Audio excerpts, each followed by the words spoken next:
ይሄ የምታዩት ጥብቅ ደን ያው ከዘመናት ከ600 እና 700 ዓመታት በፊት የነበረ በአባቶች ተጠብቆ የቆየ በተለይም የዚህ ማህበረሰብ አባል የሆነውን አካል አንድ ቅርንጫፉም እንኳን ሳይነካ ከትውልድ ትውልድ ምንም ሌላ የተለየ ህግ ሳይኖር በራሱ በተፈጥሯዊ ህግ ጠብቆ ያቆየ ማህበረሰብ ነው።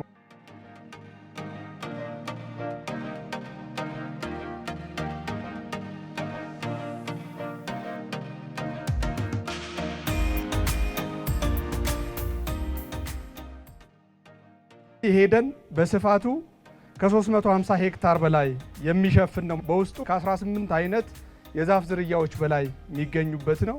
በዚህ አካባቢ ደን መቁረጥ እንደ ነውር የሚቆጠርበት አንድ ዛፍ በሆነ አጋጣሚ እንኳን ሲቆረጥ እንደ ሰው ለቅሶ ይቀመጥለታል ማለት ነው።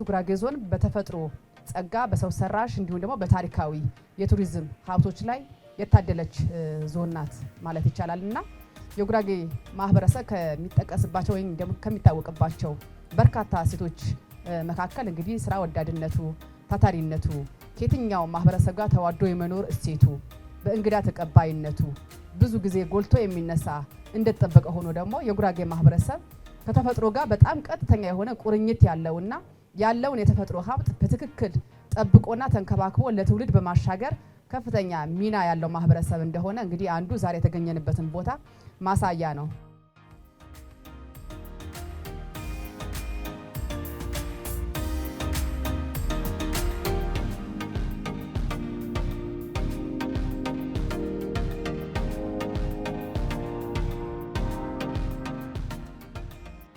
የእዣ ወረዳ ውስጥ ካለው ቤተሰብ መካከል አንዱ የቆጠር ጎሳ ወይም ደግሞ የቆጠር ቤተሰብ የሚገልጽ ሆኖ ይሄንን ቤተሰብ ለመላው ጉራጌ፣ ለመላው ማህበረሰብ፣ ለመላው ወረዳ ይጠቅም ዘንድ ይሄንን ዛፍ እንዳይቆረጥ እንዳይነካ አይደለም ሌላ በእድሜ በእርጅና ምክንያት እንኳን ወድቆ የወደቀ ጭራሮ ወደ ቤቱ መልሶ እንዳያስገባ በህገ መንግስት ወይም ደግሞ በዘመናዊ በመንግስት ድንጋጌ ሳይሆን በራሱ በባህላዊ የዳኝነት ስርዓት አጽንቶ በቃል ኪዳን ያዘለቀው ትልቅ ተፈጥሮ ጥብቅ ደን ነው። ቱሪስቶች ደግሞ በአመት በጣም በርካታ ጊዜ የሚጎበኙ ትልቅ የቱሪስት መስህብ እዚሁ አጠገብ ቆጠር ገትራ የተፈጥሮ ጥብቅ ደን ብቻ ሳይሆን ከዚህ ጋር ተሰራስሮ የሚሄድ ደግሞ ገዳም አለው።